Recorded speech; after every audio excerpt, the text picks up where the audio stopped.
عربی زبان میں دجال کے معنی ہوتا ہے فریب، کہ کسی کے شے کو حقیقت میں کوئی اور پردہ ڈال دینا، اس سے لفظ دجال بنا ہے، یعنی بہت بڑا دھوکے باز۔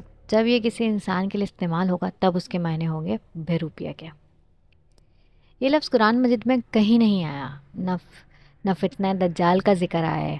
ہاں، حدیث میں فتنہ دجال کا ذکر بہت بار آیا، اس کے آنے کا، اس کی حالت کا، خاص طور پہ حضور صلی اللہ علیہ وسلم کی ہدایت۔ حضرت حذیفہ رضی اللہ عنہ نبی کریم صلی اللہ علیہ وسلم سے روایت کرتے ہیں کہ آپ صلی اللہ علیہ وسلم نے دجال کے بارے میں ارشاد فرمایا، اس کے ہاتھ میں پانی اور آگ ہوگی، در حقیقت اس کی آگ ٹھنڈا پانی ہوگا اور اس کا پانی آگ ہوگا۔ وہ در حقیقت میں جلانے والی آگ ہوگی، اور جسے لوگ آگ سمجھیں گے در حقیقت وہ ٹھنڈا شریف پانی ہوگا۔ لہٰذا تم میں سے جو کوئی وہ موقع پائے تو اسے چاہیے کہ وہ آگ میں کود پڑے، کیونکہ وہ میٹھا اور پاکیزہ پانی ہے۔ حضرت نواز بن سمان رضی اللہ تعالیٰ عنہ روایت کرتے ہیں کہ ایک روز رسول کرم صلی اللہ علیہ وسلم نے دجال کا ذکر فرمایا۔ ہم نے عرض کیا، یا رسول اللہ صلی اللہ علیہ وآلہ وسلم، زمین میں اس کا گھسنا یا گھومنا کس تیزی سے ہوگا؟ آپ صلی اللہ علیہ وسلم نے ارشاد فرمایا، اس بارش کی طرح جسے ہوا پیچھے سے دھکیلتی ہے، وہ ایک قوم کے پاس آئے گا اور انہیں اپنے آپ پر ایمان لانے کی دعوت دے گا، وہ ایمان لے آئیں گے اور اس کی بات مان لیں گے، چنانچہ وہ آسمان کو حکم دے گا اور وہ بارش برسائے گا، زمین کو حکم دے گا اور وہ نباتات اگائے گی۔ شام کے وقت جب لوگ جانور چراگاہوں سے واپس لے آئیں گے تو ان کی جو فصلیں ہوں گی وہ بہت تن کشادہ ہو جائیں گی اور خوب ہری بھری ہو جائیں گی۔ پھر وہ دوسری قوم کے پاس جائے گا اور انہیں اپنے آپ پر ایمان لانے کی دعوت دے گا، لیکن وہ اس کی دعوت کا انکار کر دیں گے، چنانچہ دجال وہاں سے چلا جائے گا اور ان پہ قحط سالی مسلط ہو جائے گی اور ان کے مالوں میں سے کچھ بھی ان کے پاس نہیں رہ جائے گا۔ دجال ویران جگہ کی طرف چلا جائے گا اور زمین کو حکم دے گا اپنے خزانے اگل دے، تو زمین اپنے خزانے اس طرح نکال کے جمع کر دے گی جس طرح شہد کی مکھیاں بڑی مکھیوں کے گرد ہجوم کرتی ہیں۔ دجال کے حلیہ کی بات کرتے ہیں ہم کہ اس کا حلیہ کیسا ہوگا۔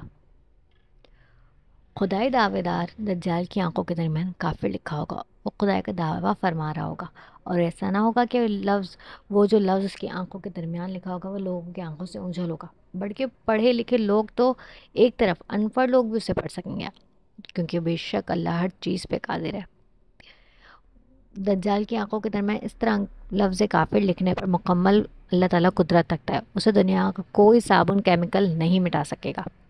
اس بات پر بھی قادر ہے بے شک اللہ پاک کہ ان پڑھ لوگوں میں پڑھنے کی صلاحیت پیدا کر دے گا، اور اسی زمانے میں اس طرح کے خلاف عادات اور امور پیش آ رہے ہوں گے، لہٰذا اس میں کوئی تعجب کی بات رہے گی ہی نہیں کہ یہ دجال ہے۔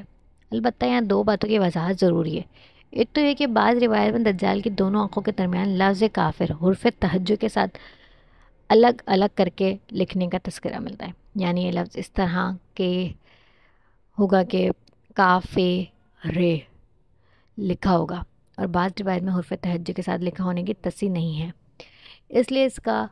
اس لیے یہ نکارہ رائیں جو لوگ دیتے ہیں، یہ سب حرف تہجی والی روایت اور یہ تہجی والی روایت یہ تبھی پتہ لگیں گی، مگر دونوں صورتوں میں یہ ایک ہی ہوگا۔ اور دوسری بات یہ کہ لفظ حقیقت اس کی معنوں میں آنکھوں کے درمیان لکھا ہی ہوگا۔ اس سلسلے میں بھی علماء کی دو رائے ہیں۔ بعض علماء اس کا جازی میں نے مراد لیتے ہیں کہ ان کا یہ کہنا ہے کہ دجال کے چہرے پر ایسی علامت ہوں گی جن سے اس کا حادث ہونا ثابت ہوگا، ان علامات کے لفظ کافر سے فرما دیا گیا ہے، لیکن اکثر علماء کی رائے یہ ہے کہ یہ کتابت اپنی حقیقی معنی میں ہی ہے، حقیقی طور پر اس کی آنکھوں کے درمیان لفظ کافر لکھا ہوگا، اور یہ اللہ تعالیٰ کی قدرت سے کچھ بعید نہیں ہے کہ اس کے کفر اور اس کے جھوٹ کی واضح علامت اس کے چہرے پر ہی نمایاں فرما دے گا، تاکہ ہر آدمی اس کی شناخت کر سکے، اس کے جھوٹا اور کافر ہونے کا یقین کر سکے اور اس کے فتنے سے اپنے آپ کو بچا سکے۔ تیسری قابل وضاحت بات دجال اکبر کی جنت اور جہنم سے متعلق ہے۔ اللہ تعالیٰ جب کسی کو ڈھیل دیتا ہے تو اس کی رسی خوب دراز کر دیتا ہے، اور جب اسے سزا دینے کا ارادہ فرما لیتا ہے تو اس رسی کو کھینچ لیتا ہے۔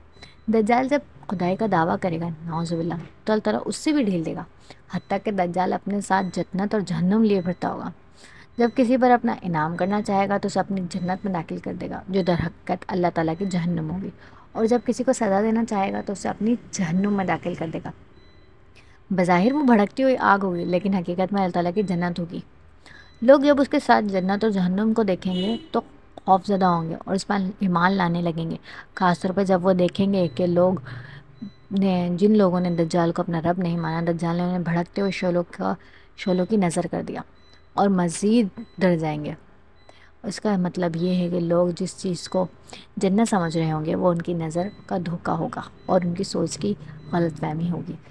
حقیقت میں وہ جہنم ہوگی، اور جس چیز کو لوگ جہنم سمجھ رہے ہوں گے وہ ان کی غلط فہمی ہوگی اور ان کی نظر کا دھوکہ ہوگا۔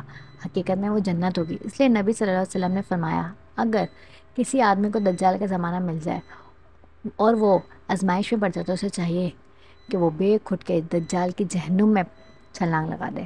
وہ آگ اس کے لیے اس طرح ٹھنڈی اور سلامتی والی بن جائے گی جیسے حضرت ابراہیم علیہ السلام کے لیے بن گئی تھی، اور اس سے کچھ نقصان نہ ہوگا۔ لیکن اگر وہ اس کی جنت میں کود گیا تو سمجھ لینا چاہیے کہ اس نے بہت گھاٹے کا سودا کیا اور خسارے میں پڑ گیا۔ حضرت حشام رضی اللہ عنہ روایت کرتے ہیں، میں نے رسول اللہ صلی اللہ علیہ وسلم کو فرماتے ہوئے سنا ہے کہ آدم سے لے کر قیامت تک اللہ کی مخلوق میں دجال سے بڑا کوئی فتنہ نہیں ہوگا۔ حضرت عائشہ رضی اللہ عنہ روایت کرتی ہیں، رسول اکرم صلی اللہ علیہ وسلم تشریف لائے اور میں رو رہی تھی۔ آپ صلی اللہ علیہ وسلم نے دریافت فرمایا، کیوں رو رہی ہو؟ میں نے عرض کیا، یا رسول اللہ صلی اللہ علیہ وآلہ وسلم، دجال یاد آ گیا، اس وجہ سے رو رہی ہوں۔ آپ صلی اللہ علیہ وسلم نے ارشاد فرمایا، اگر دجال میری موجودگی میں نکلا تو تم سب کی طرف سے میں اکیلا ہی کافی ہوں، لیکن اگر وہ میرے بعد نکلا تو یاد رکھنا تمہارا رب ناکافی نہیں ہے۔ حضرت انس بن مالک روایت کرتے ہیں، رسول اللہ صلی اللہ علیہ وسلم نے فرمایا، کوئی شہر ایسا نہیں جس میں دجال داخل نہ ہو سوائے مکہ اور مدینہ کے۔ فرشتے مکہ اور مدینہ کے راستوں پر صف باندھے کھڑے ہوں گے اور ان دونوں شہروں کی حفاظت کریں گے۔ دجال مدینہ منورہ کی سنلاخ زمین تک پہنچے گا تو 3 بار زلزلہ آئے گا اور مدینہ منورہ میں تمام موجود کافر اور منافق دجال کے پاس چلے جائیں گے۔